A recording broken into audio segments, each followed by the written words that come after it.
Recording in progress. I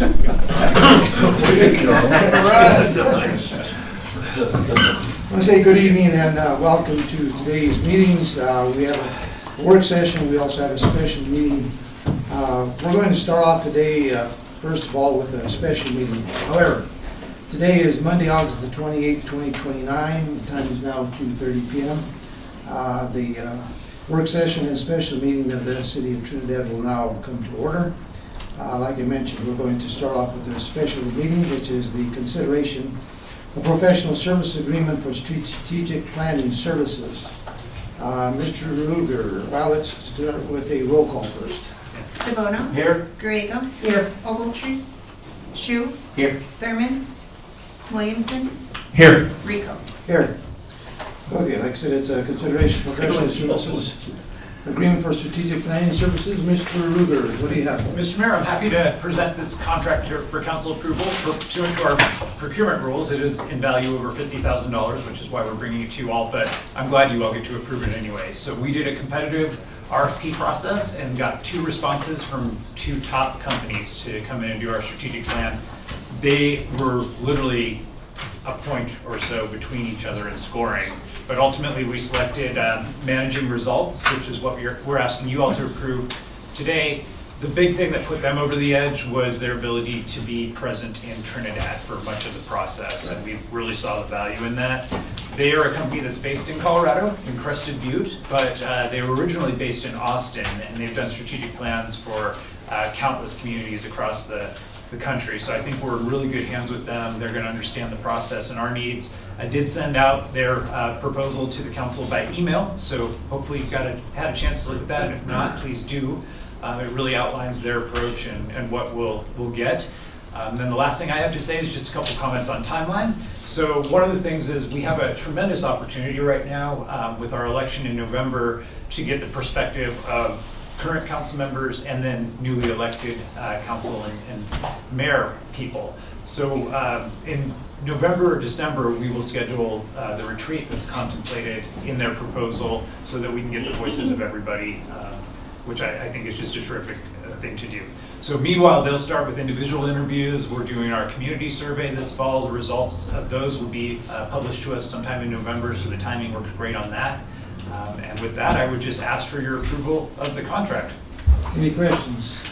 I have a question. Please. On compensation, Yeah. it says that the proposal is giving a sum not to exceed $66,900, and it also plus it's the contract plus expenses. So how are we going to determine that?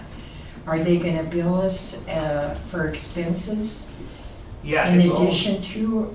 Sure. It's all detailed in their fee schedule. The total not to exceed contract amount is that $66,900, including any expenses and Okay. reimbursables. Because in the heart of the contract, it says plus. Okay. Plus expenses. Plus expenses. Sorry, I'm glad you caught that. That is an error in the contract. We will go off the pricing proposal that you saw attached as an exhibit, which spells out the cost in its entirety, but we will make sure to make that change before signing the contract. So Steve, Yeah. if the 8-month agreement goes over the time frame, the 66.9 doesn't increase. No, It's it does just a not. contract. It does not. If they were going to perform additional services that are not contemplated in this contract, we would consider at that point, with your approval, some kind of an amendment to the contract. But if we were amending the contract because the process was going longer than the 8 months, it shouldn't affect the price. We wouldn't pay them more just because we're extending their time. And we have a very good qualified evaluation committee, so. Yeah, good. Yeah, absolutely. We brought Jennifer Oliver in from the COG to help us, and I think that was a tremendous benefit. They've just gone through their own strategic planning process. So that'll strengthen the relationship with the stakeholders. Absolutely. Good questions. Frank, any questions? No, I don't. I was wondering, like I said, I know that $66,000, I know that they're going to take some of our information that we already have. Let me pass it over to you first. I just have 2 questions. Sure, please. I wanted to ensure,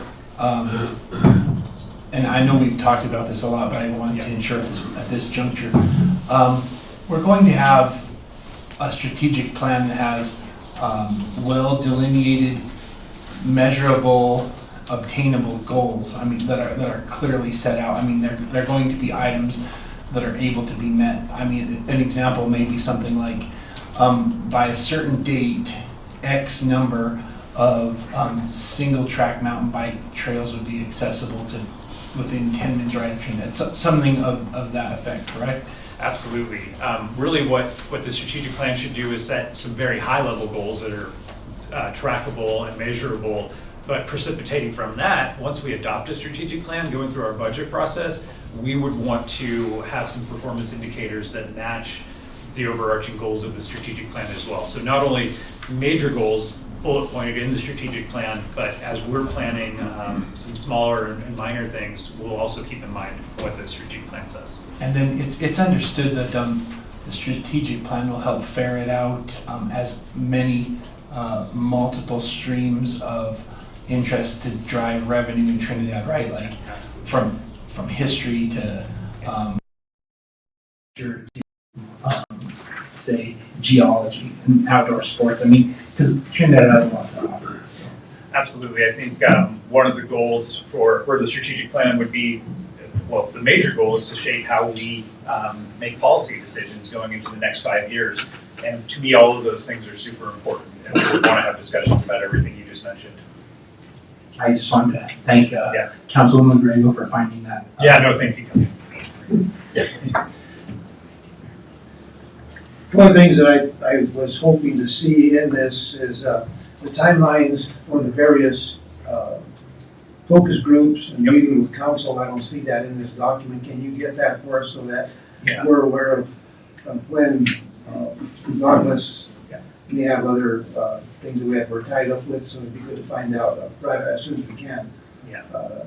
When this, all various timelines, where all these various meetings are going to be. Absolutely, Mayor. The first step is obviously getting the contract executed. From there, we will get with the consultant right away and hash out a timeline of key deliverables so we're all on the same page and get that over to you all. And like I think I mentioned before, is that we have already, like for instance, a survey that's out already, and they're talking about possibly implementing another survey, which I don't think is necessary.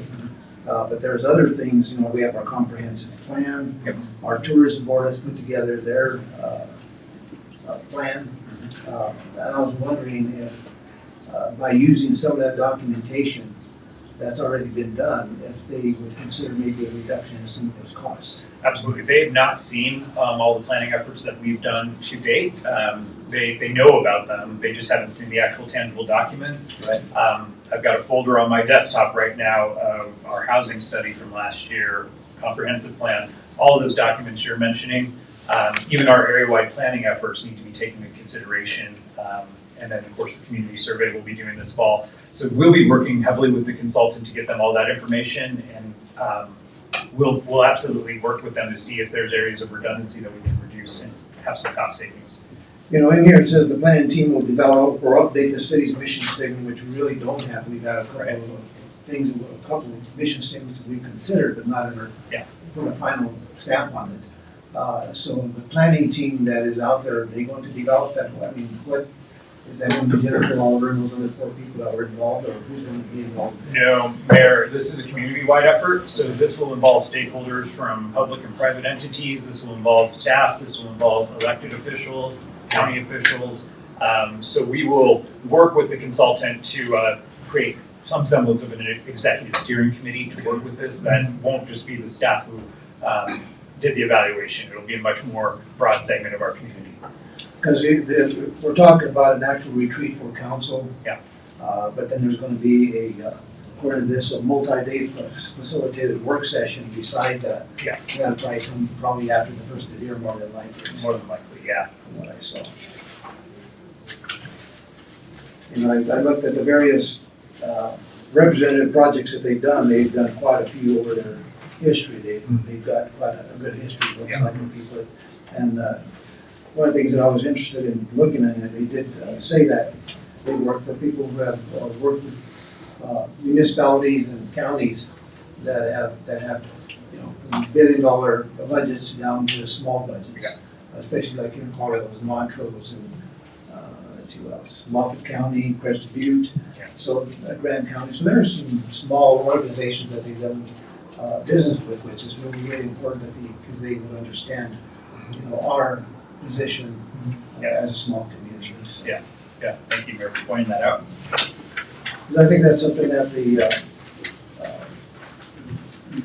citizens would want to know, because a lot of times we get nailed that we're hiring people from out of town who basically don't have the interest or don't really know what Trinidad is all about. Yeah. But if you really look at a lot of these smaller communities, they're the same as Trinidad. They're going through the same problems that we have, with economic development, with tourism, et cetera, et cetera. So Yeah. it's good to know that we have some people from Colorado here that are interested in doing this for us. So the public needs to know that we're trying to find somebody that will be a good fit with us. Absolutely. The company owner resides full-time in Crested Butte, so we're dealing with the Colorado local. And that's what was the other interesting fact, is that the owner, the CEO of the company, will be the project manager. Yeah. So that's going to be That would be nice. Yeah. Okay. Any other questions? No. Okay. Entertained motion? So moved. Second? Got a second, first and second? Any other discussion? Call roll, please. DeBono, Yes. Griego, Yes. Shu, Yes. Williamson, Yes. Rico. Yes. Motion to adjourn? Special meeting? So moved. Second. Okay, call roll, please. DeBono, Yes. Griego, Yes. Shu, Yes. Williamson, Yes. Rico. Yes. Okay, on to the work session. Mayor, may I address the council? Sure. I just wanted to apologize. I have a commitment that's also council related, so I'll need to be stepping out. But I'll review the video, and I just want to assure everybody that I'm definitely interested in what's going on. But sorry for having to step out. Well, the reason is he's the chair, temporary chair, permanent chair of the Council of Governments, and he has to get to that meeting, so thank you. Thank you, Mayor. Okay, we have 3 items on there. Item 1 is the pickleball presentation. Item 2 is Simpson's Rest. Item 3 is the river permitting ordinance. Start off with the pickleball presentation.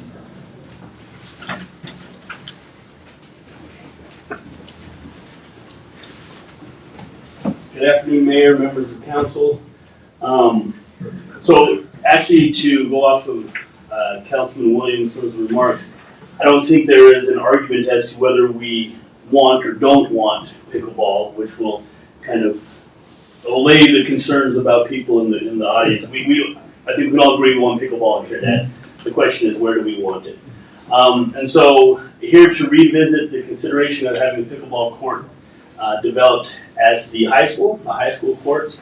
I think in your packet, the group contracted with an engineer, 3 rocks out of, I can't remember exactly where.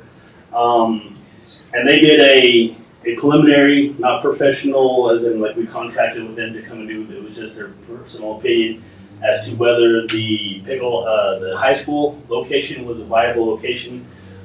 Their recommendation was that it was, that we would have to do some more site improvement. We couldn't just necessarily use the court as it is, which I think we can all agree that the courts are in pretty bad shape.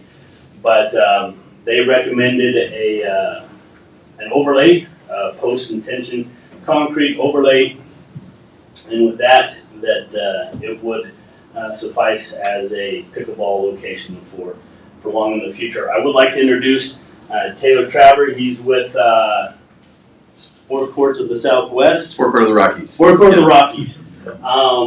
And I'd actually like to invite him to come up and answer any questions. He did come here several weeks ago, was on site, did inspect, and could definitely answer your questions better as to whether that place is a good place to have pickleball. The reason we are kind of trying to rehabilitate those courts is that overall cost of using the existing site with the existing infrastructure, the location, the parking, would be a tremendous cost savings to the city rather than going to a bare dirt, start from scratch location, in the cost of hundreds of thousands of dollars. So I would like to invite him up and allow the council to ask any questions of him, and then we'll kind of go from there, so.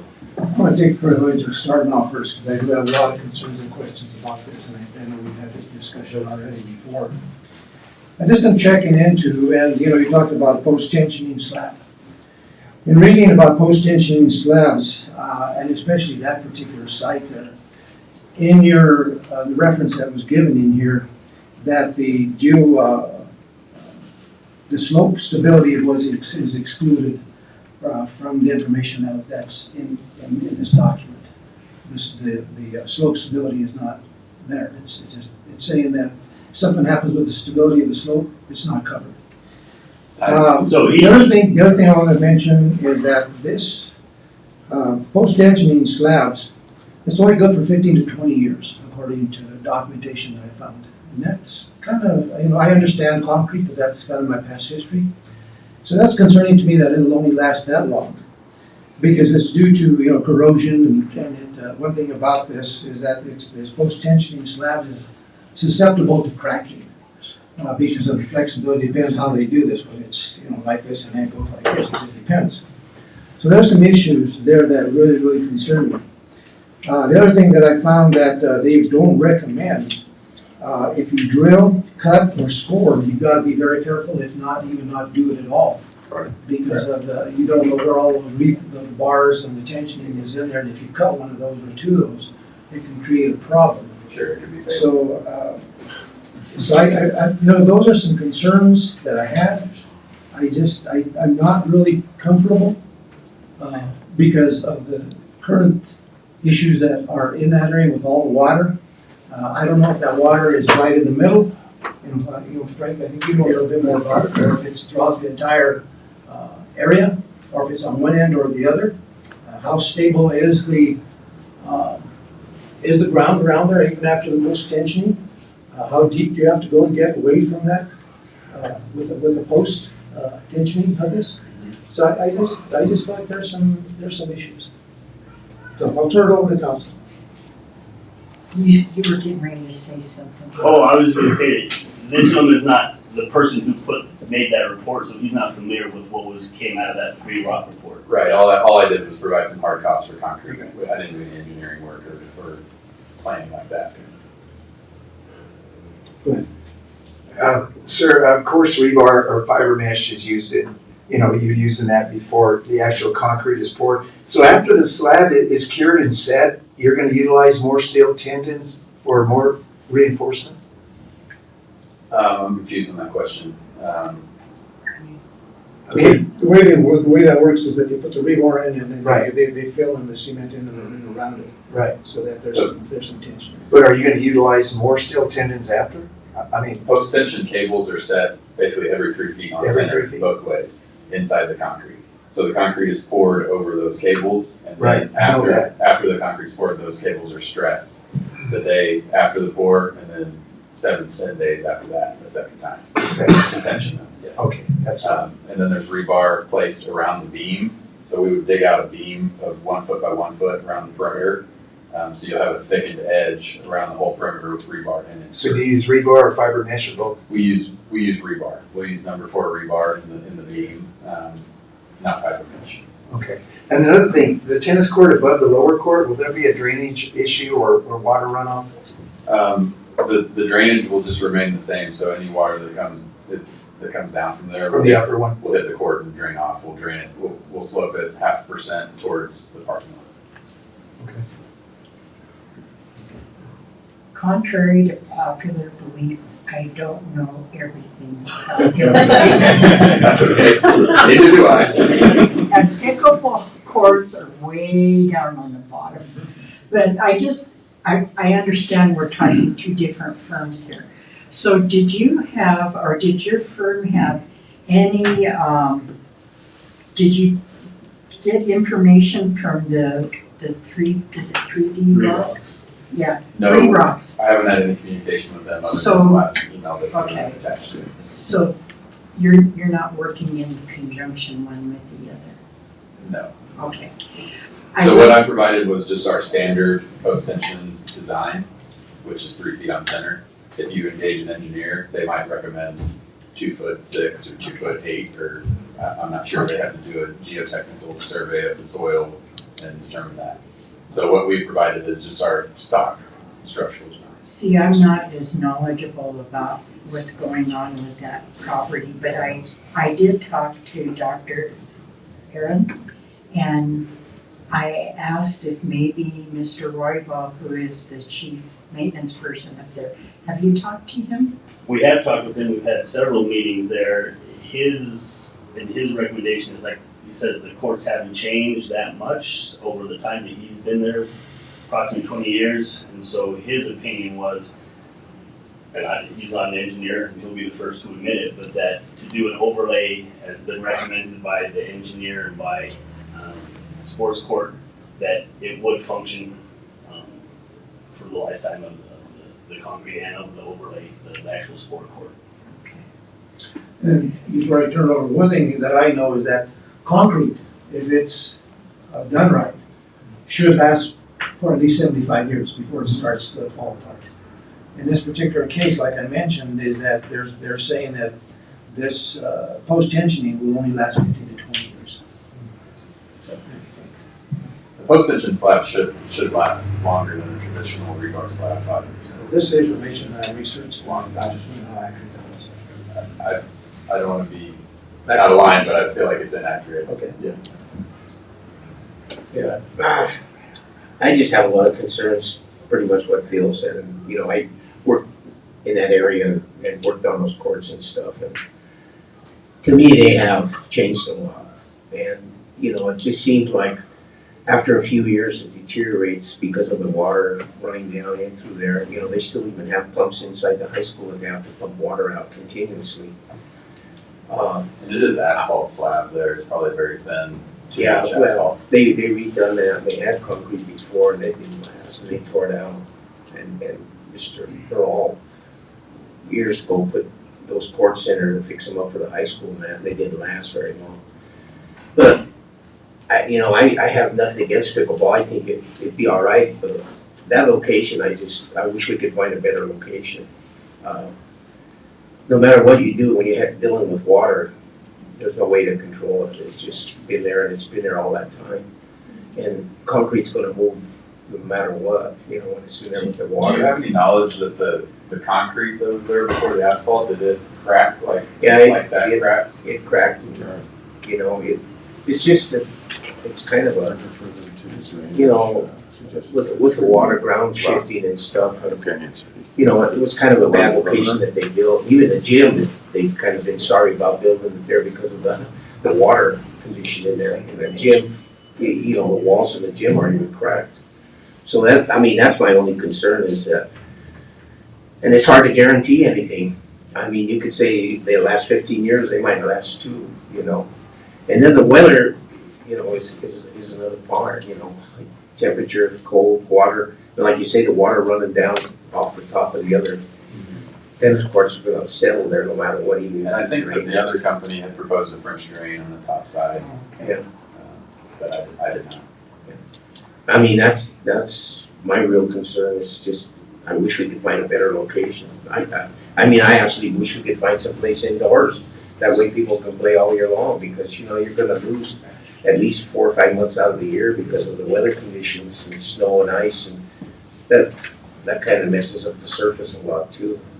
So we're proposing a sport court surface, which is a 1/2-inch modular plastic and rubber blend, proprietary blend surface, and it's got a much longer life than a painted traditional paint. well, I got a little one paint just slip on it and it's wet. Right. Yeah. So our surface will have excellent wet traction, but still, yes, in the winter time, snow months, it's Yeah. shut down. Yeah, that's the only concern I have. I mean, like I say, I wish we could find a project that we could do it indoors, that way everybody can enjoy it all the time. And another location, but I guess you've kind of looked. Well, no, there are other locations that we can consider. The focus on this one was just the cost savings of already having the infrastructure there. Roughly, so what are we talking that site compared to? I don't know that off the top of my head, but at least another 150,000 or so to start new with that other site that we visited. So we're looking, and, you know, to your point, it does no good to do something there if we end up having maintenance issues and being, and so that's why we presented before council to make your decision whether we should pursue that, and go through additional studies and see, or if we just scratch that completely and explore some of our other operations. And Have we looked up at the Southside Park? What about the golf course? Have you looked at that court particularly?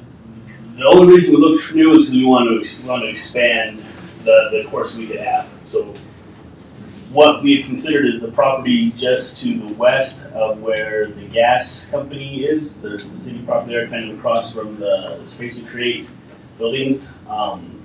Both Taylor and I looked at that, and that would be a very viable location. Our only concern is we are now starting from scratch, which we're looking at 400, You're basically adding, 500,000. you're basically adding cost of a new fence around the entire thing, and then lights if you chose to add lights to it as well. What about, and the big question is parking, and also do you have a solid contract with the school district, because things could change there, you know, different school board could not tell you goodbye, you know, it's kind of a tough situation here, involve two different parties. If it was us, it's different, you have a contract for whatever, but with somebody else, it's kind of different. That's another thing too. Why couldn't we do a 99-year lease with the school district? We already have in place an MOU that we brought before council that gave us that agreement that we could use the courts in perpetuity. And so that is in place. Okay. Kind of jumped that hurdle already. So really it's just depending on council to give us a direction into whether to proceed at that location or to abandon that and to look at the cost of doing, you know, from scratch pickleball Right. somewhere else. If I remember correctly, that building was built in what, mid-1970s? Which one, the school district? The high school 73. complex. 73. 73. And I really like the location. I don't like it by the Riverwalk, and I'll tell you why. Because I think that needs to be reserved for something specific to the Riverwalk. Okay. So, I don't want to take away the tennis courts from the golf course, because I think we just spent money on those courses, that court a couple of years ago. So I'm just giving my faith in new technology and better technology than what they had in 1973, and I think we should give it a shot. I mean, it's right there in a recreational area. The kids from the high school could use it, the kids from the college could use it. I mean, it's gonna be a win-win. Absolutely. That's why I don't want to feel like we're coming back and pressuring council to make that decision. But for the things you have mentioned, the location, the things that are already there, the combined use, the development of our recreations and things, you know, partnership, or not partnership, but in conjunction with Central Park and the recreation that's there, it really makes sense to have it there. And, you know, I think if should council give us a direction to continue to pursue that, we would get, you know, actually hire the firm to do the studies and add additional money to that part of the project. We just didn't want to do that. If it was a hard no, then we would not want to spend money to consider to continue to pursue that if we were going to be advised to go somewhere else. So that's, I guess, our direction from You know, council. the only way I would feel comfortable with this is getting a couple of clarifications. Mhm. Cost per square foot on this post-tensioning slab versus a conventional, okay? The other thing is there's a post-tensioning slab, but there's going to be a post-tensioning foundation along with this on the edges. And how deep are they going to be? Are they going to be deep enough to surpass for the water line that you probably have? Is going to go, because anytime you deal with water, you have to get past that water line to be able to, so that it'll have some stability. So we need to know that before I think we can proceed, with that. The other thing I would like to know, like I mentioned to you, is I know I threw a few roadblocks up there, but I think you needed to know that. I would like some clarification on the, how long they estimate that is it not the 15 to 20 years? I know that the foundation, they give a 20 to 30 year, is what I read. But if you can get some better clarification of how long they estimate that this post-tension slab and foundation will last, then that'll give me some idea whether I feel comfortable with it. Yeah, in the industry, most tennis courts nowadays are built with post-tension slab just because of that. It's designed to last far longer than your regular concrete slab. So I think those numbers may be, I'm not sure, but in general, it should be much better. And to have the contractors putting the pickleball courts do the tensions, the post-tension slab, they know where the holes are gonna be for the poles and for the nets and everything, so the concern about damaging the slab can be mitigated, because it's not just put in and then someone comes in and starts cutting holes for.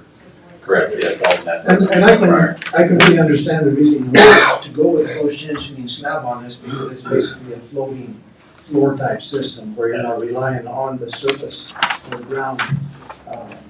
Do you know if there's one?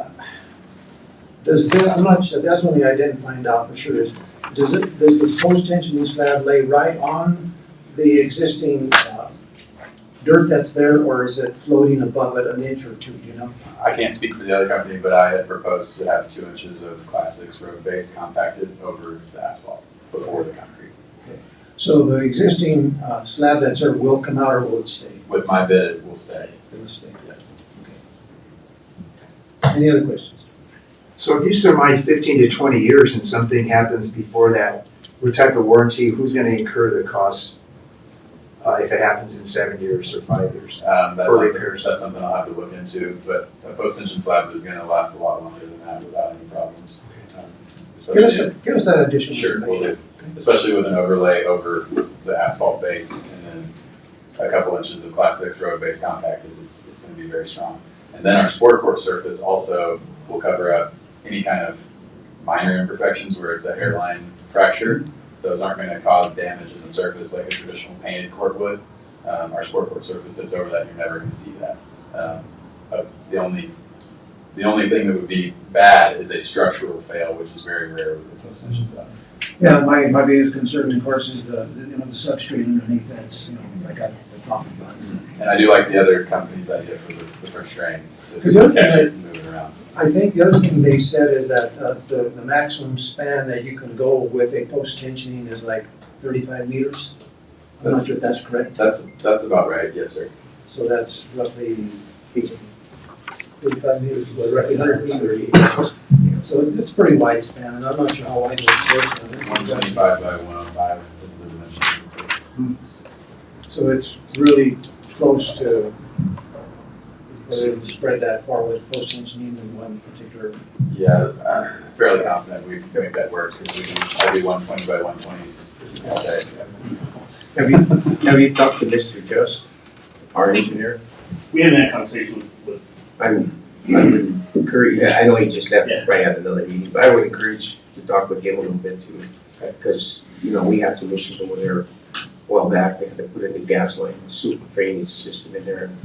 They were pumping water out of there quite a bit, so, Yeah. we need to really, that's a lot of money to spend for. Sure, yeah. I totally, that's why we just wanted to go ahead and make it work for you. In the engineering, you're not doing the engineering, it's just throwing this out there. What about if they mud jacketed underneath there to stabilize that? Would that help with the stabilization of? I don't have any experience I with don't think that would do any good because, this goes over that with all the rebar to keep it. Well, but you still have, we're worried about the surface underneath there, so if they're putting dirt over via gravel, put road base, and now you're still on that surface, so it still could move. If the surface isn't moving, then it should be okay. What I read is that it does have the ability to not only raise a little bit, but also to get roads, the whole idea behind it, so it does have to get more. On a big slab, that is possible. So Mayor, if I may, I went out and saw the site when we did the assessment and had this recommendation come forward. As far as logistics go, it does save us money if we can use the site versus new site development. It's in a good location because it's barely detached from residential houses, and apparently the ping and the pong of the balls can drive some people nuts. So there's debates in bigger cities and neighborhoods that have actually put an end to some of the pickleball courts. And then the parking is outstanding. So Jared's right, having that MOU with the school district is crucial. So we have some kind of guarantee of use. Views are terrific. The fence is in good shape and already there. So we would like to see if we can make this work, and that's, I think, what we're asking you all for. We can get some more information and give you guys some recommendations. Yeah, I would say, get us the information that we requested. And see what we want. Okay. All right. Thank you. Thank you. Joe. On to item 2, Simpson's Rest. Simpson's Rest. Mayor, council, before you, in your package, we provided some information regarding land acquisition for Simpson's Rest, so a little history on the project.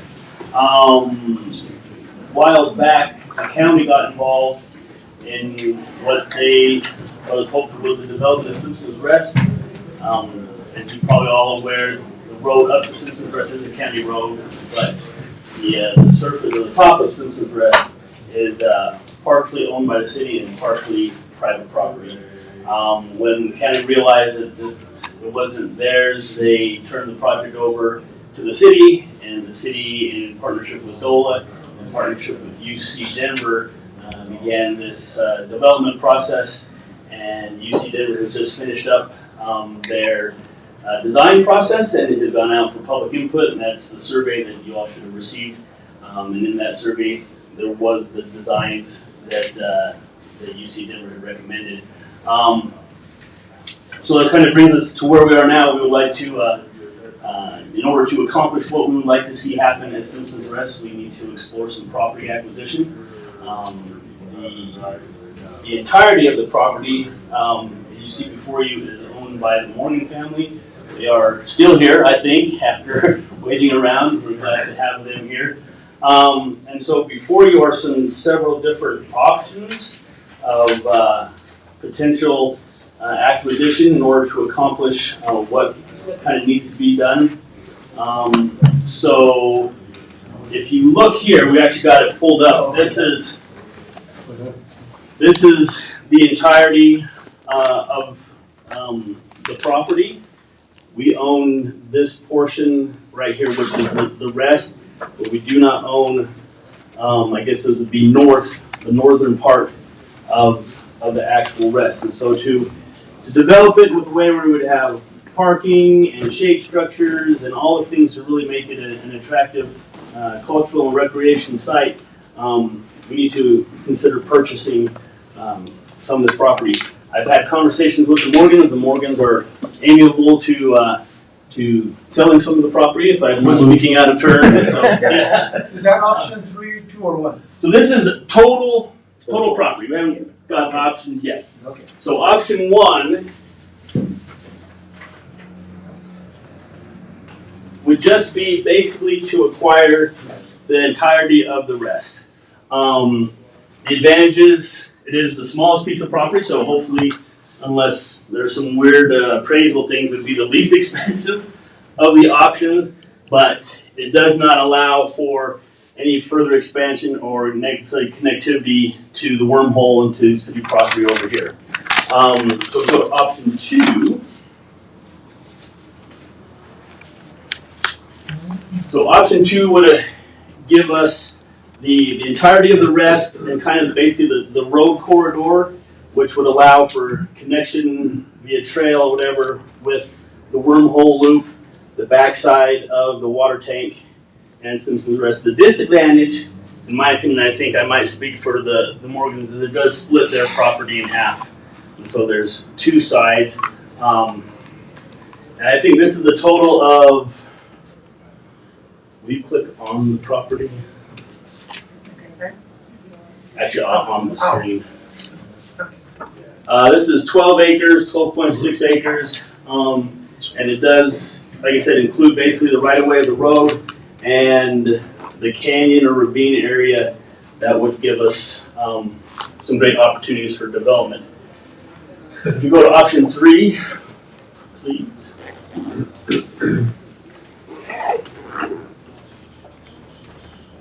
And if you guys want to jump in anytime, make comments or call me a liar or whatever. We'll wait till you're finished. So this is option 3. This pretty much splits the property in half. It's a total of 25.2 acres roughly. And the advantage of this is it does provide continuity with the wormhole, would allow for trail development so you could hike, bike, or however the trail was developed from the wormhole loop to Simpson's Rest, and does prevent the division of property on both sides. So the Morgans would retain everything, and the city would then be able to have this. Also, there's potential for trail development up this direction from the neighborhoods up into Simpson West wormhole area from this part of the neighborhoods up So here. let me ask you a question. Yes, sir. That 25.2 acres, does that include the acreage of the road going up there or exclude that? That would include all the acreage on both sides of the road, but the road, from what I understand, would still be county road. So the county would still own the road and the right of way. So that excludes the road? Yeah, the road, The road acreage? right. But everything that would not be county right of way on the road would then become city. So the county does own the road all the way up to the edge? So the county, and they may know more than I do, but I believe the county owns from the gate. Oh, you got too close to it. All the way to the rest, which in conversation with Mr. Ruger, we may want to at some point initiate conversation with the county and maybe either acquire the road or come with some better maybe maintenance or access plan, because right now the county controls the gate, and sometimes the gate is open, sometimes the gate's not open, sometimes there's access, sometimes there's not access. If we really want to develop it and promote it, there needs to be better access. I know that a few years ago, there was some conversation with the county about them turning over the road to the city, and at that time, I heard that they were amenable to, but I'm not sure. Yeah, and I think, I don't think things would have changed. I mean, there really hasn't been that much change, but I think to make it what we want to, it would probably be beneficial if we could, obtain this acreage and then the road and develop a good management plan and a development plan. Right now, Colorado or University of Denver is just focused on the development of the surface itself at the top of Simpson's Rest. But I think it's a tremendous opportunity, and I think it is what we need to do in order to make it what I think it is we want to do. Questions So, from council?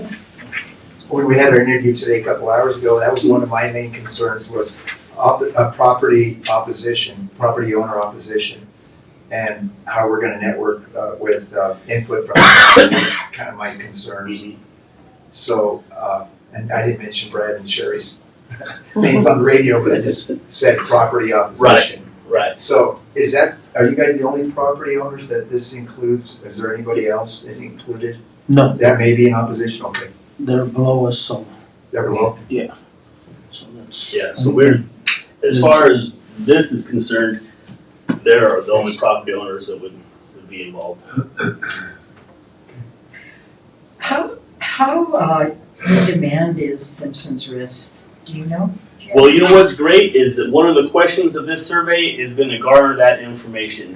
What we know is basically the feedback we get through the Welcome Center of people who have gone there and have made comments, and usually the comment is, what a beautiful place, what a wonderful place. It's a shame there's graffiti. It's a shame there's broken glass. It's a shame there isn't benches, So people love it, but they would like to see it look a little bit better. And I don't know of anybody. I mean, like I tell people, this is where someone comes into town and I want to show them Trinidad. I take them to Simpson's Rest, because from there you can explain everything that's going on or could go on in town from Simpson's Rest.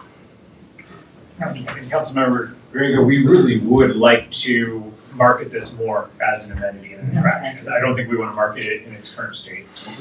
But if we were able to fix it up and make it something that's really cool, to Jared's point, absolutely it should be stop number one when people have friends and family in town for tourists to come get the overview.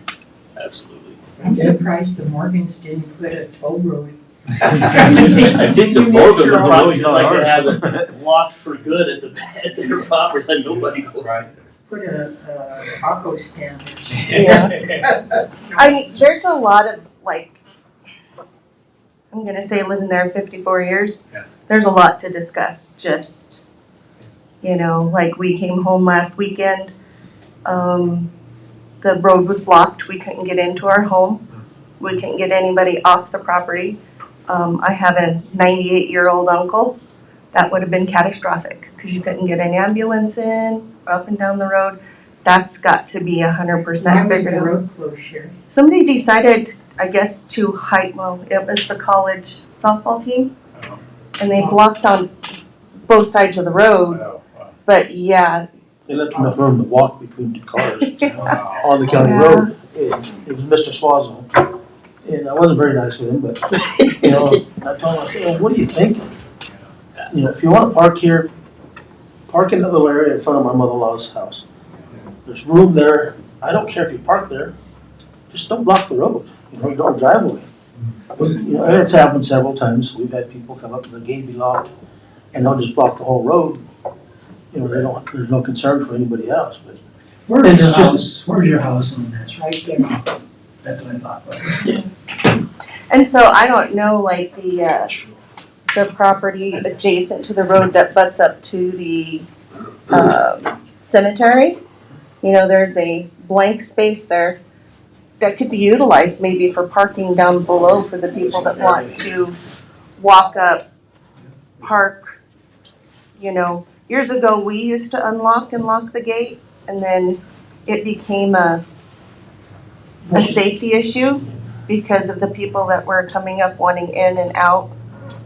We didn't feel safe doing it, so then it went to the sheriff's department, which was great, but then, we don't even know now who is in charge of opening and shutting it. And our concern is too, this has been in my family since the 1800s. I see the value and the interest, to our town. That being said, it's sad that we've seen the things that y'all have put up there throughout the years be defaced, thrown off the edge within weeks. And if there's no locking and unlocking the gate, how is that? I hate for all you to put all this money into it and it's just gonna get trashed. You know what I'm saying? So, and the last few weeks, it's been open sometimes all night long, and so then there's our concern of somebody starting a fire. And it being a county road in a county area, we have to wait for Fishers Peak Fire Department because the city won't cross over to combat the fire until the fire encroaches on their property. So lots to consider. We're willing to work with you all, Okay. but Any questions?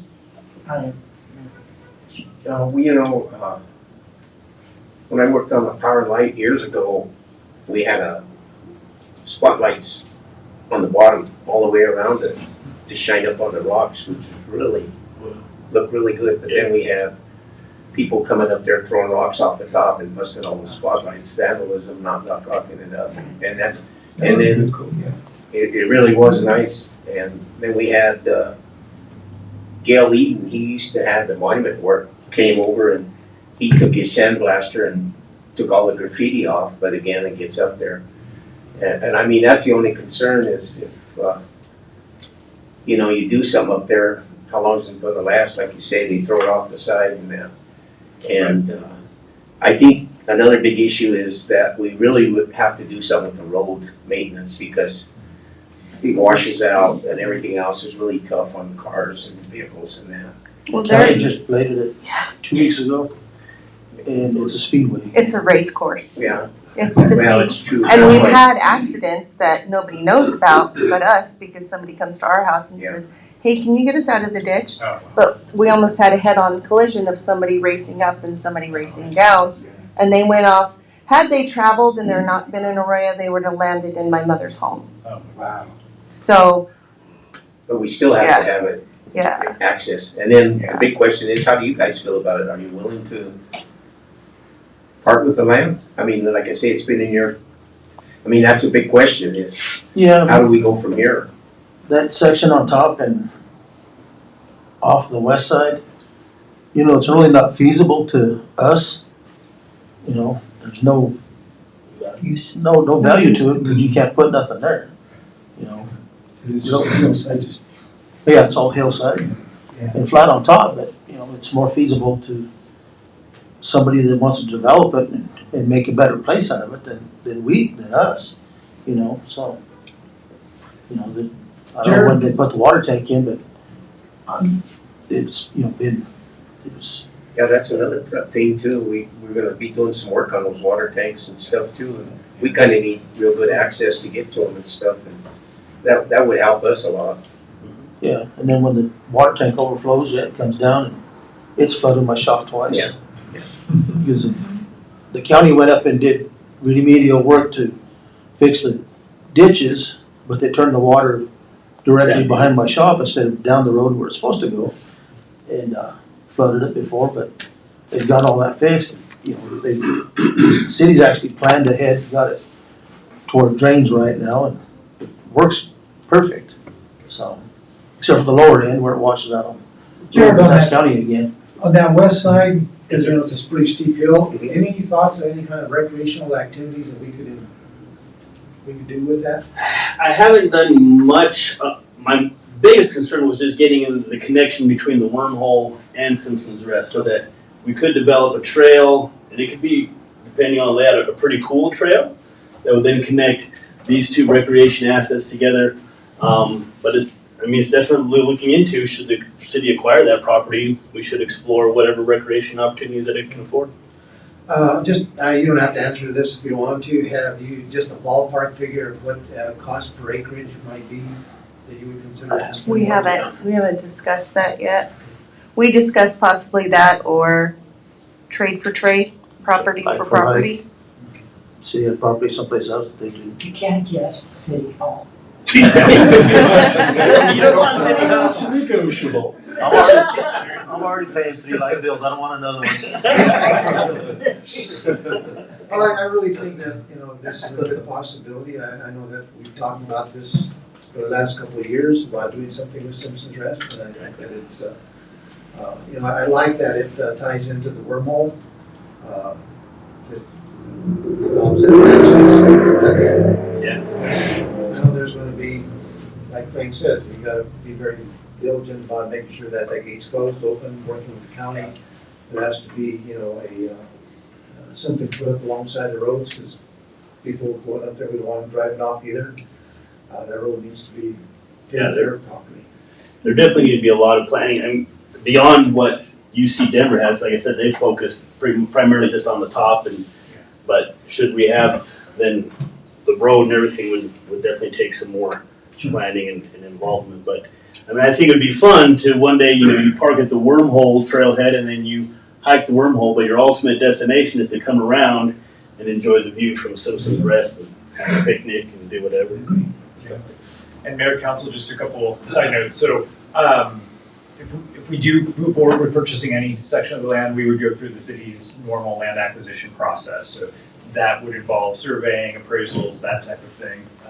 And then we'd work with the family to have those conversations. But the other thing that I think is really important is the points that have been brought up about security. We spend all this money to upgrade things. How are we going to ensure that it's going to stay nice?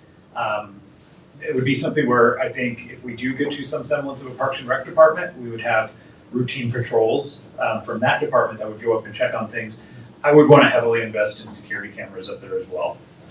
And even put up signs that you're on camera. To whatever extent that'll help deter people from, or at least allow our police department to follow up if there is a concern.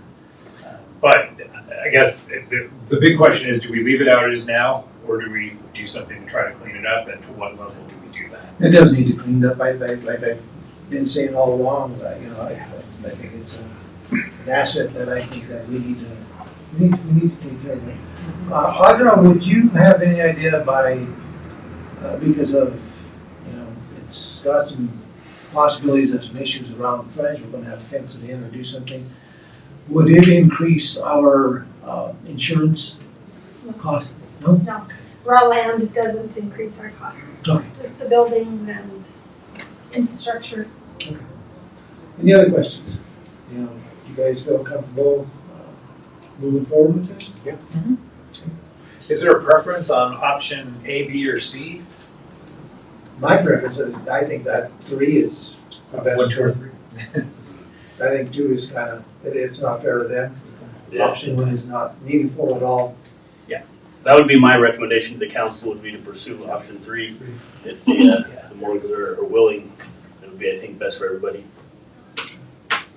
So it sounds like the consensus is, let's look into it further.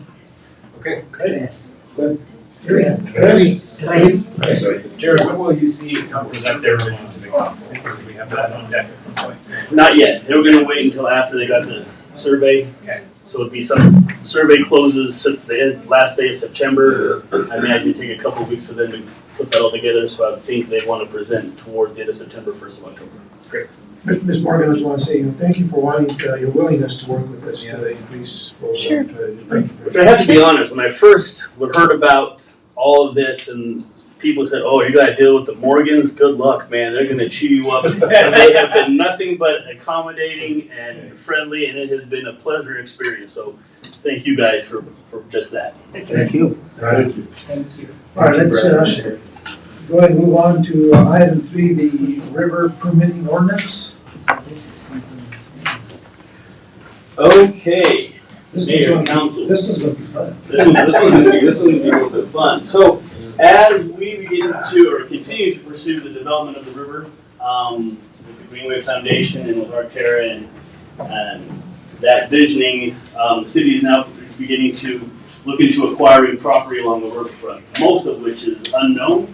And so we're going through a real estate attorney to go through that process to try to obtain that property, whether through quick claim or the different property acquisitions available to claim unknown property. And as we do that, and as we begin to consider developing the river, I think it's something that the council should consider is to have some sort of ordinance governing how other entities utilize the city property that's along the river. Currently, we have nothing in place that I'm aware of, and I stand to be corrected by Les or by Mr. Ruger if we do. But it just, to me, it seems counterproductive to have property and to be planning to develop it, but yet have other entities working on our property doing things that we don't necessarily know about or even necessarily approve of. So currently, most of the stuff that's happening out there are, the Trout Unlimited, Purgatory Water Partnership, different things, and all with good intent. I don't think there's anything malicious or anything being done, but we don't know about it. And so it's difficult for us to make plans to develop if other things are happening out there that we have no understanding of what is happening, the impact that it has, or the long-term goal of what that change is going to be. So the purpose of the ordinance would be just to have a permitting process, so is that somebody wants to do work on the river that would be on city property. They had come to the city, they obtain a permit, they go through the process, certain people sign off. So we as a city and as the landowners have an idea and have some control as to what's going on city property on the river. So what was provided in your packet, I contacted the Colorado Municipal League. They were fabulous. They did a bunch of research. The information they provided came out of Fort Collins. Fort Collins has I pronounce it wrong, I pronounce it powder, but I guess it's the Pooter. The Pooter River. It goes through, and so they're very familiar with having other entities work on the Pooter River. That's part of their property, so they have already generated some contractual documents and some permitting. The most important of which I think is their general resource protection standards. It just gives an outline of what information someone wanting to do projects on the river needs to provide, kind of a checklist of what the city will look for when the project is done. It kind of just gives some sort of, I like a better word, control of what's happening on city property on the river. So that is just something I'd like to present to council for consideration, because as we do move forward with these different projects, I think everybody just kind of needs to be on the same page as to who's doing what and when and where, and maybe there's something that's going to happen that we may not be in our plans that we want to see happen on our property, we can then have the opportunity to have those discussions and be proactive rather than reactive to something that's happened and we're like, oh, I wish we'd have known this was gonna happen because we would have had a conversation about it before it done. So, First of all, do we have a list of our property on the river? Mayor, Council, sorry to laugh, but that's a really good question. I mean, 'cause we brought this up before, so do we actually know what we own? We know what we own, yes, but there is a lot of unknown ownership that Jared's working to kind of get under our control as quickly as possible. But yeah, we're very aware of what Could we you get own. us a map of that? So that we can Yeah, see- so we know exactly what we're talking Yeah. about. We wanna know what direction we're going with this. Yeah, So like it's very well established that we own the boulevard addition of the collection along the river.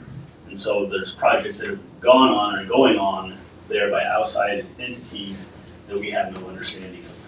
And so that's kind of what brought it to my attention is like, I know for a fact that this is city property, but why are these projects going on and now this is the first time we've heard about it? And like I said, not that there's ever been anything that's bad, but we just don't know. And how can we make plans for future development if other people have plans of their own future development on the city property? So we're talking about the area east and west? East and west.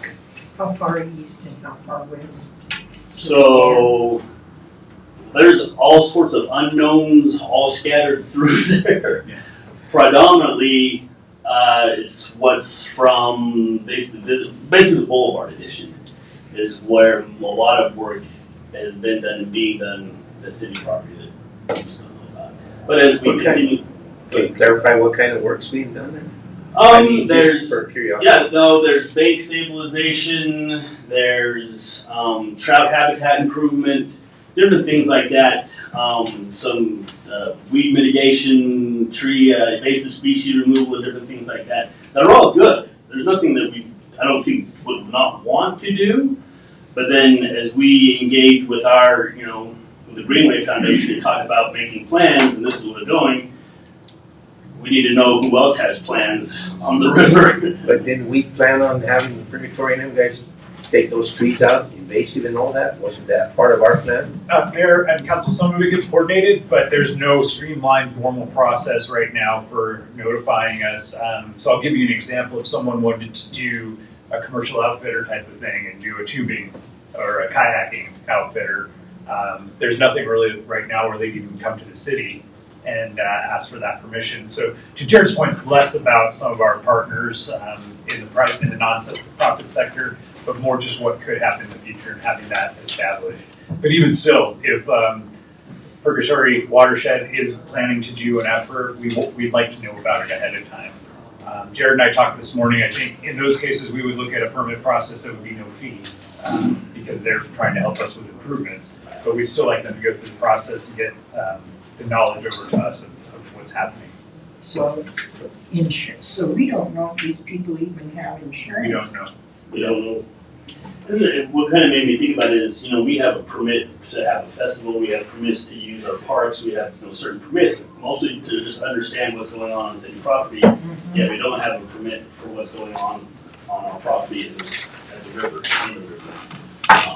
Seems like all these years we should have had permits. Why, how did that all Yeah. slip by us? It's true. The other thing that I want to mention to council is we have, our fire chief right now is making sure that we have a very strong water certification for our fire officers, water rescue certification. If we know in advance what's happening in the river, it's also an opportunity to get that over to chief. So they know, okay, there's something going on. We should keep our ears open in case something happens. This is maybe a little off subject, but it is subject, because when you look at the requirements that Poudre and Fort Collins have as far as insurance qualifications, because we live in a litigious society, $1 million is nothing, is it? We should really consider increasing that on, and if we're going forward on this new, maybe start with this. Is that $1 million general and how much, and same per occurrence? It's just $1 million. $1 million, There was wow. one that mentioned $1 million, there was another part of it there that mentioned It's $100,000. $500,000 on something, but I didn't. But I mean, really, if you look on television, some people are getting tons. So you may, I mean, Colorado just passed a law, this is more from a recreational approach, but a private landowner can, even though a person is in the water and fishing in the water and think they're, hey, I'm in public water, blah, blah, blah, if their foot's touching the ground, the landowner owns that, and they're considered trespassing and have them removed. And you don't even need permission. If you're on that land and you get hurt. Yeah, and so it's, I mean, it's similar to us, Attractive we have nuisance. people doing stuff on city property that we don't have, that are they qualified, if they know what they're doing, or. Les, I'm not sure, I think we've had this discussion before, is I know that, like a private landowner, if they give the okay that you go to their property, use it for recreational purposes, that there's, the state passed something a few years ago about indemnifying them. Do you know if we would be indemnified as a municipal government?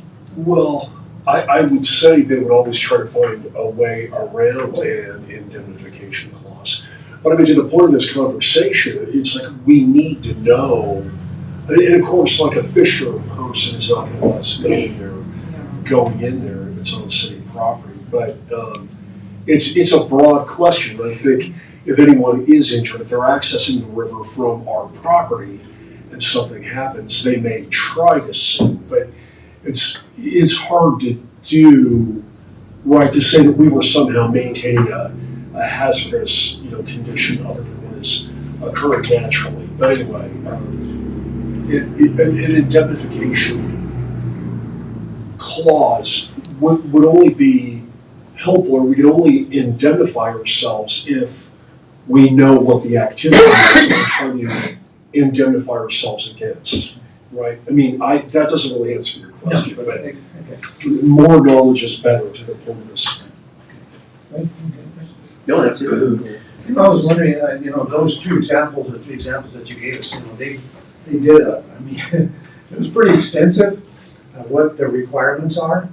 And, one of some of the things that I wrote down here, there's, well, the big question here is, especially going east, anything that we do, we're gonna have to notify the irrigators. Yes. And that's going to be a hurdle in itself. Absolutely. Right off the bat, that's gonna be a major hurdle.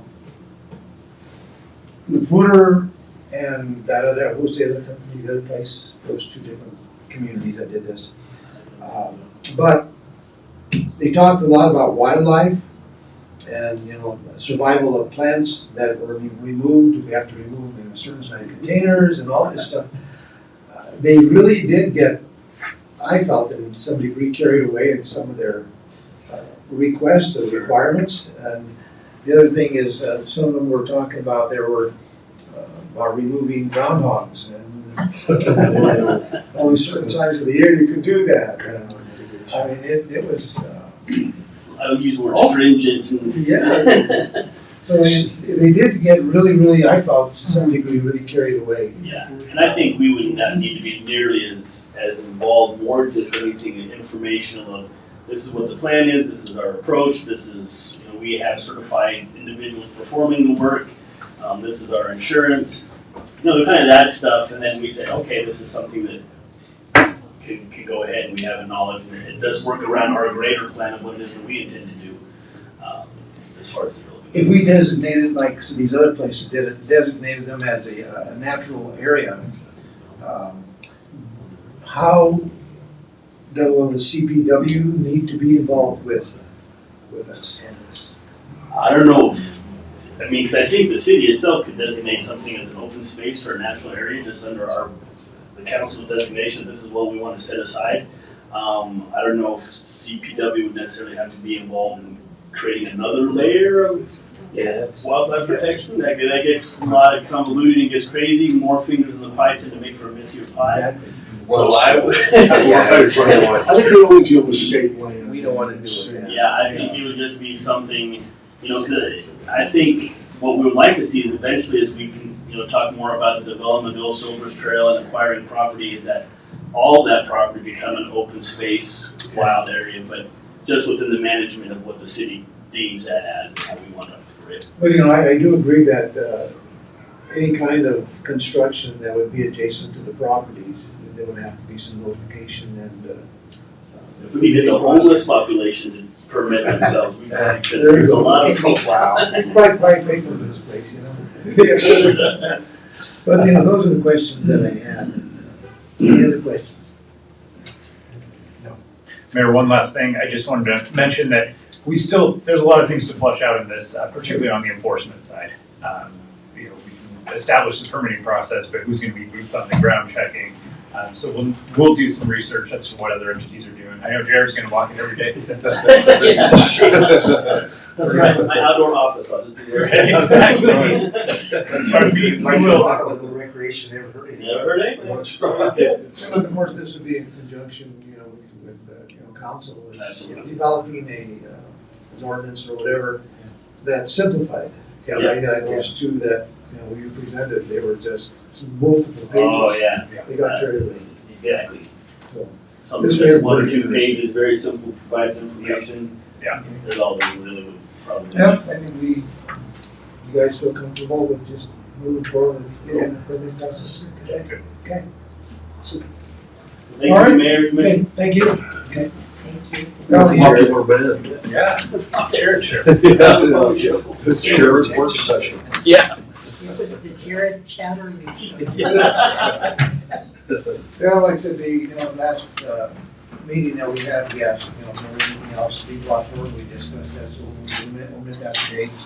So I'll just say the time is now 3:41 PM and this work session is concluded. All right.